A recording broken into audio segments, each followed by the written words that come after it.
welcome to this week's Ask Charlie. This week we're going to focus on woollens, looking after them and washing them, darning them, and how I de-bobble them. So I have got a jersey of Simon's that has got a couple of holes in. He always seems to get holes in his jersey, and a stitch in time saves 9, my mother taught me. So I am going to stitch this up. I've gone with a burgundy thread as close in colour as I possibly can get to this.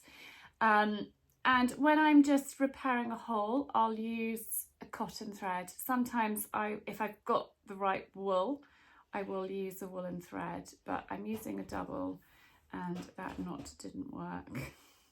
the needle's too thick. So I'll just do a knot this way at the bottom. Oh. Somebody, I think, about to knock on the door. I always use orange handle scissors for sewing, and that way the family know not to use them on paper. Oh, it's a postman. He's just dropped off. Right. He's got a hole here on the shoulder seam, and he's also got a hole at the back, which is caused by probably the security tag or label. And so we're just gonna fix them here. So I've got my knot in my thread, and I'm just going in at the bottom and in at the top. And I'm just going to do like a over stitch on this one. I'll show you on the shoulder how we can tackle that, but I'm just gonna do an over stitch here on this hole. I'm not gonna put it too tight, because I want it to try and stay flat. If I pull it too tight, it will gather too much. And also you can do a stitch where you just go up and down and you create like a framework. I'm not an expert at darning. This is how I do it. This is how Mum taught me. And I'm good enough to mend a hole. And if you mend it and it repairs, I mean, that thread, you can kind of see it's not a perfect match, but this is sort of more of an everyday jumper than a special jumper. So that is how I fix like a little hole like that, and then we'll just secure off our thread and do a loop through and another loop. I have got a basic sewing course, and I will leave that linked down below if you would like to learn more about basic sewing. That is a good course for you. Now for this side shoulder seam, I'm just going to pop a knot in my thread, and I'm going to turn it inside out.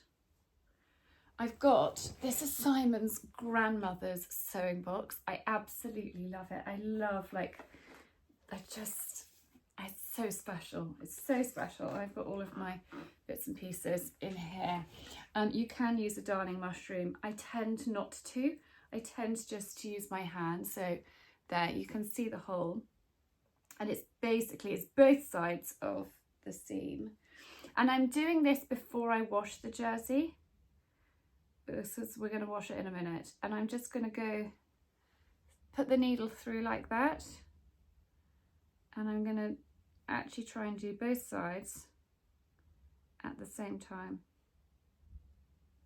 and again, not pulling it too tight, but making sure that I get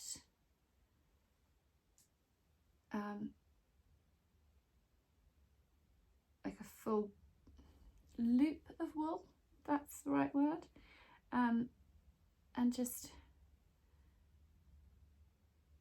literally just sort of take my needle through, trying not to get too much of my cotton showing on the other side. So I'm putting the needle through that seam, and then you can just keep checking and looking. I mean, it will slightly show, but it's better than it was. you know, being a hole, but he would have just got bigger and bigger. So it really is a stitch in time, saves 9. So I'm just going to stitch this up, and then I'm going to talk you through the different washing options. So there we are, those holes are mended. That's the one on the back. Hang on, it's there. Yeah, just there. And side seam is there.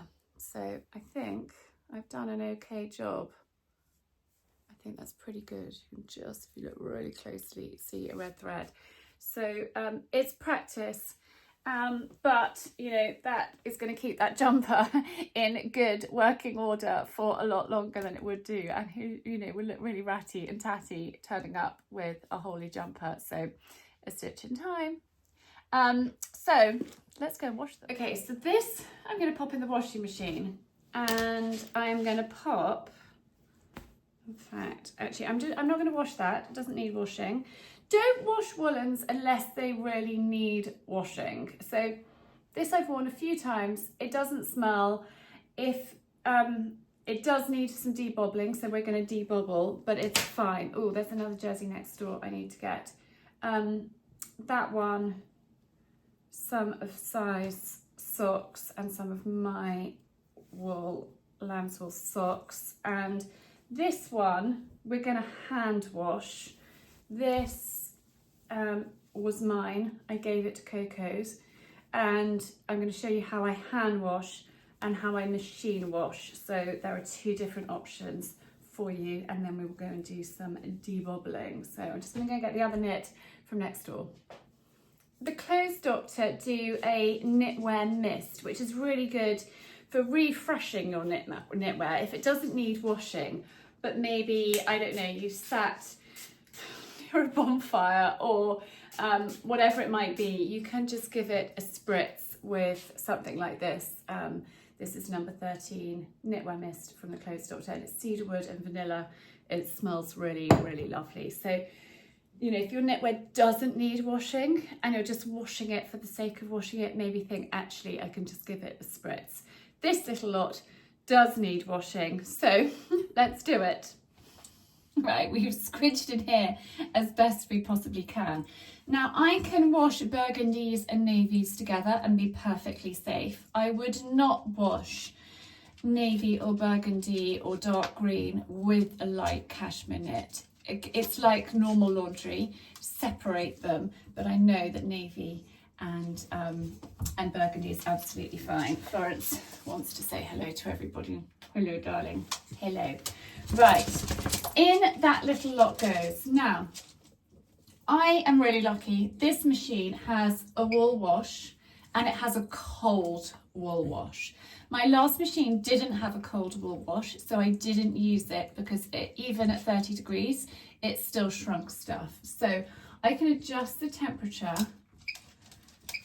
down to cold. And I'm not going to wash any woollens at 20, 30, 40. Florence, it's really annoying, darling. Out you go and let mummy talk. Always use a wool wash detergent. You don't want to use, Florence, please, go on, off you go. Off you go. Good girl. Never use a fabric softener, a conditioner with wool because it can rot the fibres.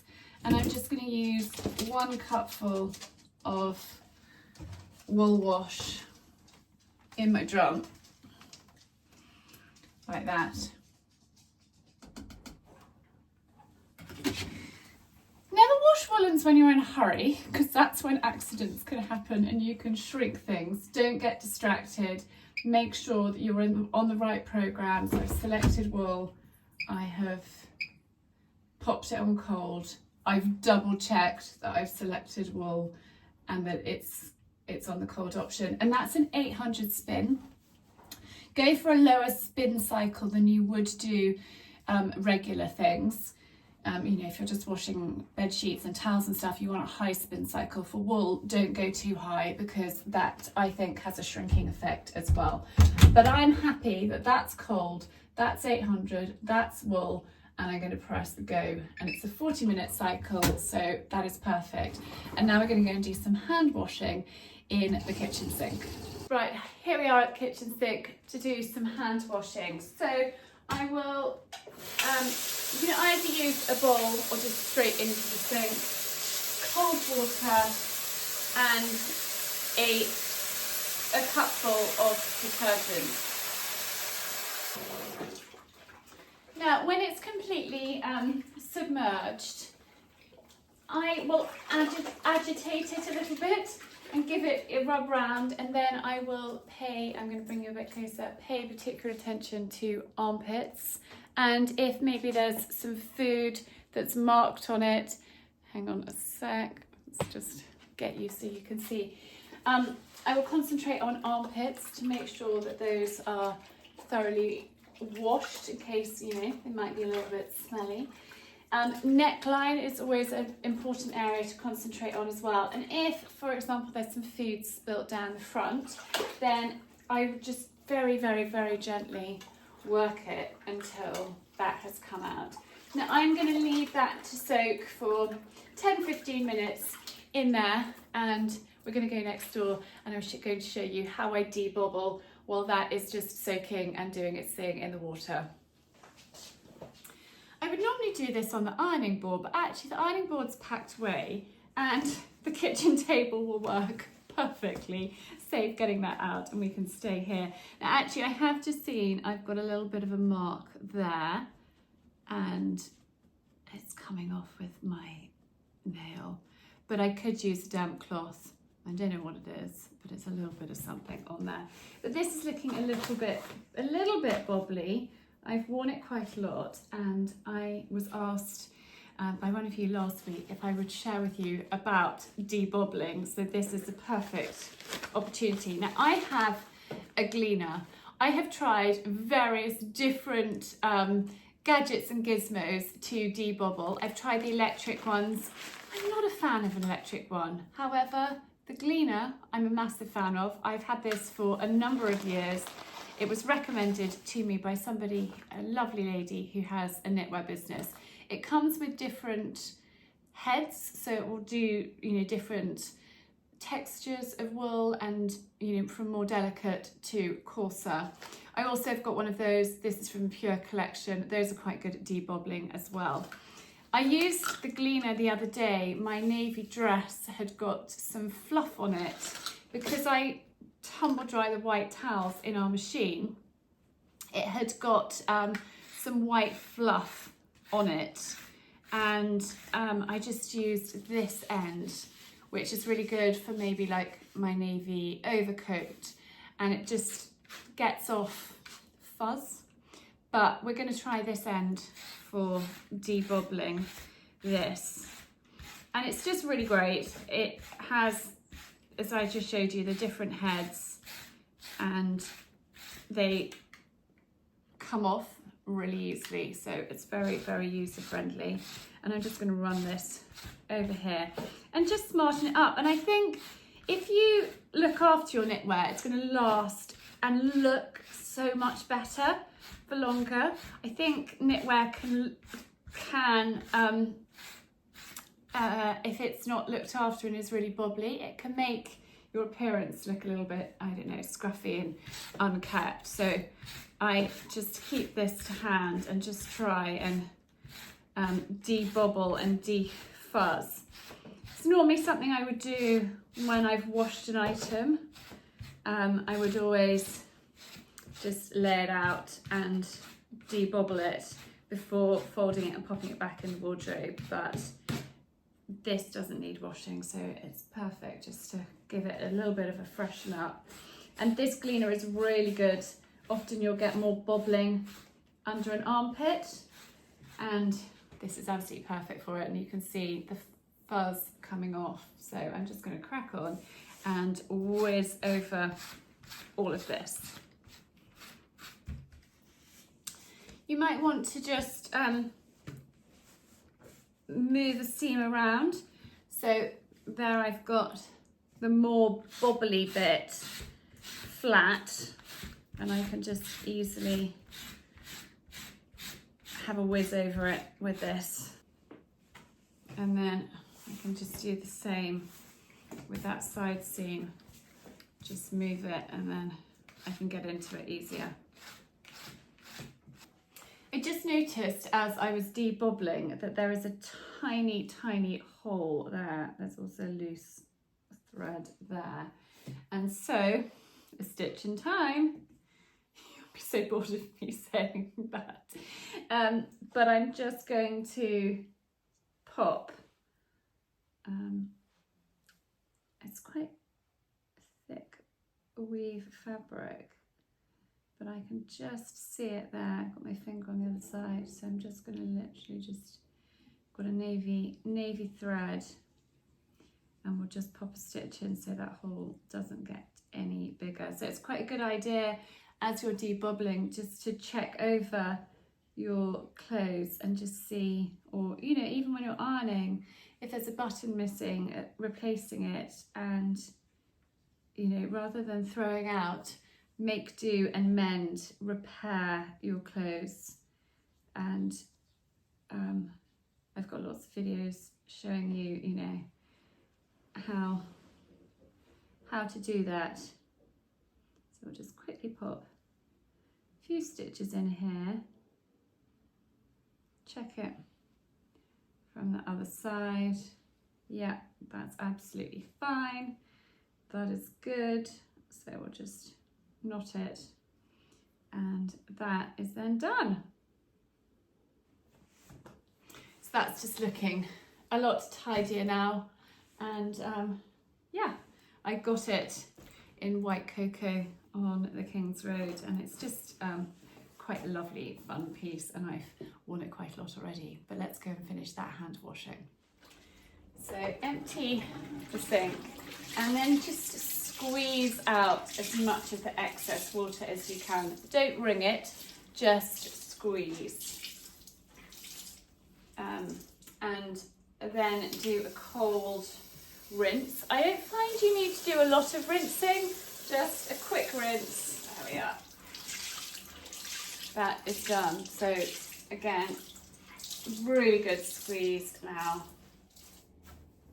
Now if you've got delicate knitwear, don't hang it up, dry it flat on towels. The knitwear that's in the washing machine isn't anything too special, and actually I can just hang that over the Ara. It's some old jerseys, John Lewis one of Simon's that we've just repaired, so that doesn't need to hang flat. But if you've got a really special piece of wool, you know, beautiful cashmere, this one's got the jewels on it, which is why I didn't put it in the washing machine. I'm just squeezing as much of the water out as we can. And then I've got some towels waiting in the wings. So we're going to lie a towel out, pop our knit on the towel, and we're going to roll. We're going to roll, I think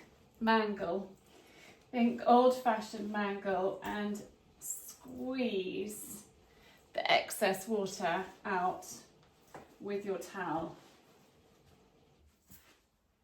Don't put wool by direct heat, so I wouldn't hang this over the Alga rail. I will just leave it nearby, but not direct heat, and that goes for the other cashmere as well. So I'll just hang it over the Ara in, you know, a relatively warm room, and that will be dry by tomorrow. And then I will, as I fold it, I will just de-bobble and just check it all over, make sure that it doesn't need any darning or mending. If you hang wool, it can stretch out of shape, so that's why with precious items it's much better to dry them flat. So there we are. I can just pop that on my towel, and it's amazing how rolling it up and squeezing, it takes so much of the water out, and it does a really good job. Now if you don't have a cold cycle on your washing machine and you don't have space to lie things out flat to dry, you can as long as it's something that isn't really, really precious. You can hand wash it in the sink, squeeze out as much water and then put it on to spin, a low spin cycle in your washing machine, and then you can hang it out if you don't want to do this. So those are a few options for you. So thank you very much for tuning in. Thank you for your questions asking. This is from one of you saying, Charlie, how do I look after my woollens? And so it's really great when you ask and I can show you what I do. I have got other previous how to wash your woollens and de-bobbling videos, but I thought we'd put darning, washing and de-bobbling all in one place for you. But thank you so much for tuning in. I look forward to seeing you on Friday with a new vlog. In the meantime, have a super week. If you're new to my channel, I would love it if you would hit subscribe, and if you think that somebody might enjoy my content, do share it with them as well, because the more the merrier.